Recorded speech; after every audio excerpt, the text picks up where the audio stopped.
पुराने समय की ऐसी लड़की जो जासूसी की दुनिया में महारती हासिल करना चाहती थी। उसका पूरा परिवार भी जासूस था। अब वो भी सबसे बड़ा जासूस बनना चाहती है। कहानी की शुरुआत एक लड़की के भागने से शुरू होती है। दो पुलिस वाले उसका पीछा कर रहे थे। रास्ता ब्लॉक होने के कारण उसे वहाँ पे ही रुकना पड़ा। अब उसने पीछे की कहानी बतानी शुरू की। अनोला होम, जिसका पूरा परिवार डिटेक्टिव है, वो अपने बड़े भाई से भी बड़ा जासूस बनना चाहती है, जिसके कारण उसने एक प्राइवेट डिटेक्टिव एजेंसी खोली। कई लोग उसके ऑफिस में आए। सभी अनोला को एक बच्ची समझते थे।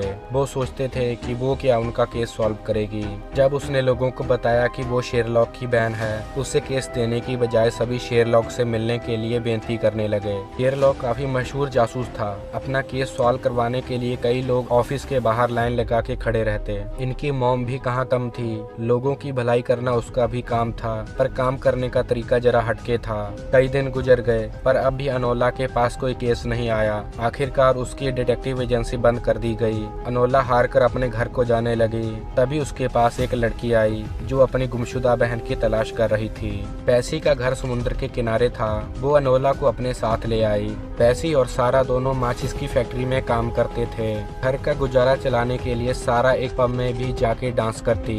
एक दिन सारा गायब हो गई। लोग कहते हैं कि वो अपने बॉयफ्रेंड के साथ भाग गई। इसी दौरान मैं भी उस कमरे में आ गई। अनोला पूरे घर की छानबीन करने लगी।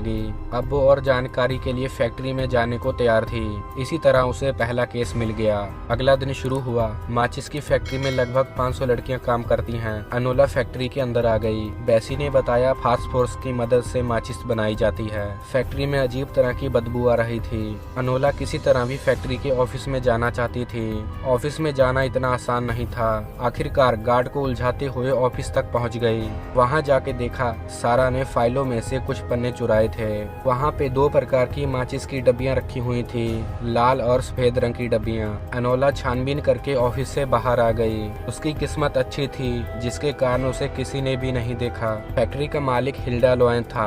फैक्ट्री में टाइफस नाम की बीमारी फैल रही थी। लोएन ने बताया इस बीमारी के कारण कई लड़कियों की मौत हो गई। फैक्ट्री में पूरा दिन में अनोला को घूर रही थी। अनोला को भी पूरा शक हो गया, वो कुछ न कुछ जानती है। मैं भी रात में पब में डांस करने जाया करती थी। अनोला ने उसका पीछा किया। मे को सारी जानकारी थी। उसने अनोला को बताने से मना कर दिया। इसमें बहुत अमीर लोग जुड़े थे। उसे लगता था अनोला उन्हें सामने नहीं ला पाएगी। मे के जाने के बाद मेकअप आर्टिस्ट ने बताया सारा को मिलने के लिए एक अमीर खानदान का लड़का मिलने को आया करता था। सारा भी उसे पसंद करती थी। वो हमेशा सारा को खत लिखता था, पर उसका नाम कोई नहीं जानता। सारा को दिया गया खत अनोला को मिला। उसमें एक पोयम लिखी थी। अनोला को भी शक हो गया कि वो उसी लड़के के साथ गई होगी। रात में जाते समय एक आदमी अनोला का पीछा करने लगा। अनोला भागती हुई अपने भाई से टकरा गई, जो नशे में धुत था। वो उसे घर ले आई। शेरलॉक एक केस पे काम कर रहा था, जिसके कारण उसने आज ज्यादा पी ली थी। सुबह हुई। अनोला एक पार्क में ट्विक्सबेरी से मिली। दोनों हाई स्कूल से एक दूसरे से प्यार करते थे, पर कभी भी एक दूसरे को नहीं कह पाए। ट्विक्सबेरी एक पॉलिटिकल आदमी है जो अच्छे काम करता है। सभी उसे बदलाव और तरक्की का मसीहा कहते हैं। ट्विक्सबेरी आखिरकार अनोला को अलविदा कह के वहाँ से चला गया। अनोला अब फिर से उस पोएम को पढ़ने लगी। पोएम से उसे पता चला कि सारा कहाँ पे रहती है। वो उसके घर पहुँची। घर की हालत खराब थी। उसी घर में मे को चाकू मार के उसकी हत्या की गई। अनोला के पहुँचने के बाद पुलिस भी वहाँ पे आ गई। मे के खून का इल्जाम अनोला पे आ गया। अनोला के हाथ में सबूत लगा था। वो सबूत पुलिस को नहीं देना चाहती थी। इसके कारण उसने वहाँ से भागना शुरू कर दिया। ऐसे घिरी थी अनोला दीवारों के बीच। इंस्पेक्टर अनोला को ढूंढता हुआ शेरलॉक के घर तक आ गया। वो अनोला को घर में ढूंढने लगा। अनोला को वहां ना पाकर आखिरकार वो वहां से चला गया। शेरलॉक ने अनोला को छुपा रखा था। उसने अनोला से पुलिस के पीछे पड़ने का कारण पूछा। उसने शेरलॉक से कहा अगर वो अपने केस के बारे में उसे बताए, तभी वो बताए कि इसकी पुलिस उसके पीछे क्यों पड़ी है। शेरलॉक ने अनोला को अपने केस के बारे में बताया। इस बार पैसे गायब हो रहे थे। 5 अलग अलग अकाउंटों से एक प्राइवेट अकाउंट में पैसे जाने लगे। उस शख्स का पता नहीं चल पा रहा, सिर्फ एक नंबर को छोड़ के। अनोला ने भी अब अपने केस के बारे में बताया। उसने कहा कि वो सारा को ढूंढ रही है। सारा को ढूंढते हुए वो उसके घर पे गई। वहाँ पे मे का कत्ल हुआ था। मे का कत्ल का इल्जाम अब इस पे लग गया। इसके कारण ही पुलिस उसके पीछे पड़ी थी। शेरलॉक ने उसे समझाया कि वो सेफ रहे, क्योंकि पुलिस उसके पीछे पड़ी है। घर से बाहर निकलना उसके लिए सेफ नहीं था। शेरलॉक अब किसी तरह भी अपनी बहन को बेगुनाह साबित करना चाहता है। वहाँ बैठ के भी वो केस के बारे में सोच रही थी। उसे विलियम पे शक हुआ। विलियम जो फैक्ट्री के ओनर का बेटा है, विलियम को मिलने के लिए वो शो पे जाना चाहती थी जहाँ पे सभी डांस करते हैं। वहाँ जाके उसने किसी तरह भी डांस करने का प्रोग्राम बनाया। इसी दौरान वो सिसिली से मिली। अनोला अब विलियम के साथ डांस करने लगी। उसने डांस करते समय सारा के बारे में पूछा। विलियम उसे सब कुछ बताना चाहता था। उसे पूरी जानकारी देने के लिए कमरे में जाने को कहा। अनोला जब विलियम से मिलने के लिए कमरे में वेट कर रही थी तभी पुलिस वहाँ पे आ गई। अनोला को पकड़ लिया गया। जेल में अनोला ग्रिल से मिली, जो एक रिश्वतखोर पुलिस अफसर है। उसने ही मे को मारा था और सारा इल्जाम अनोला पे लगा दिया। वो ये सब पैसों के लिए कर रहा था। अब वो सारा को ढूंढ के किसी को सौंपना चाहता था। उसने अनोला से सारा के बारे में पूछा, पर अनोला को तो खुद ही नहीं मालूम था कि सारा कहाँ पे है। चाकू पे अनोला के हाथों के निशान होने के कारण उसे फांसी की सुना दी गई। शेरलॉक फांसी को रोकने के लिए एडिथ से मिला और उसने एडिथ से कहा कि किसी तरह भी अनोला को बचा लिया जाए। सुबह का समय हुआ,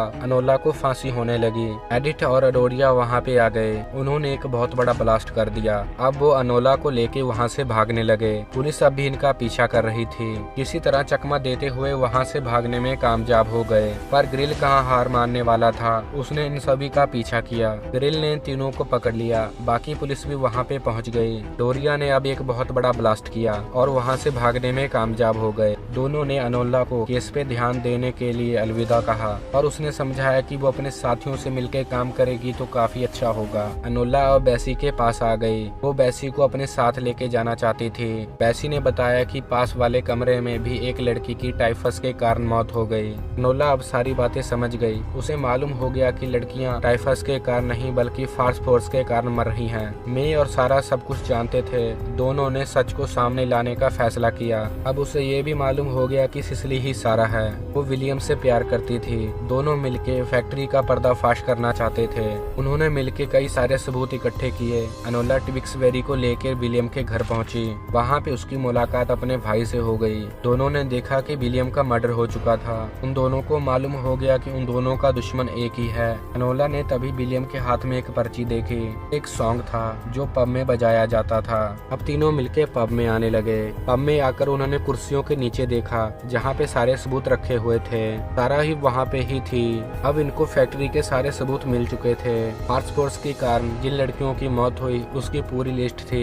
उस लिस्ट को ही सारा ने चुराया था। अब ग्रिल भी वहाँ पे पहुँच गया। वो बेसी का सहारा लेके सबूत मांगने लगा। ये सब सबूत नहीं देना चाहते थे, जिसके कारण लड़ाई शुरू हो गई। अनोला उस सबूतों को लेकर एक बड़े सारे फट्टे पे आ गई। ग्रिल भी सबूतों को पाने के चक्कर में वहाँ तक आ गया। अनोला रस्सी के सहारे नीचे उतर गई। ग्रिल खुद को संभाल नहीं पाया। नीचे गिरते ही उसकी मौत हो गई। इसी दौरान लॉर्ड भी वहाँ तक पहुँच गया। वो एक पॉलिटिकल आदमी था। उसने कहा कि सारा सच सामने लेके आएगा, जिसके कारण इन्होंने वो सबूत उसे दे दिए।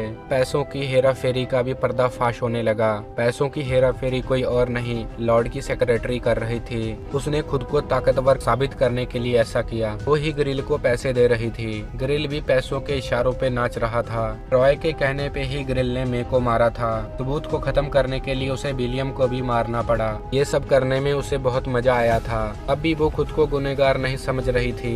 इसके बाद पुलिस उसे पकड़ के ले गई। लॉर्ड ने भी सभी सबूतों को जला दिया। उसका फैक्ट्री में हिस्सा था। वो नहीं चाहता था कि उन सबूतों के कारण सारी बातें सामने आए। अनोला, बेसी और सारा समुद्र के किनारे उदास खड़ी थी। इन्होंने फैसला किया कि किसी न किसी तरह करके फैक्ट्री को बंद करना होगा।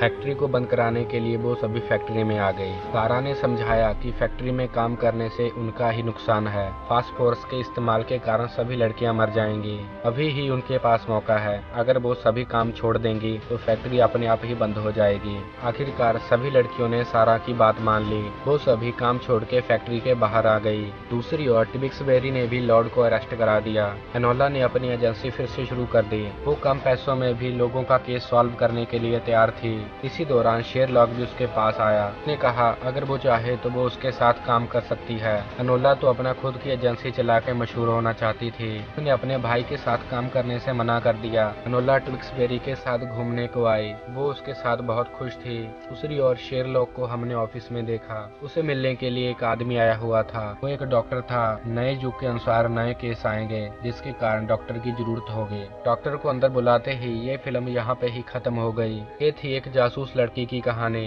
जिसने खुद का डिटेक्टिव एजेंसी खोल के केस को सॉल्व किया।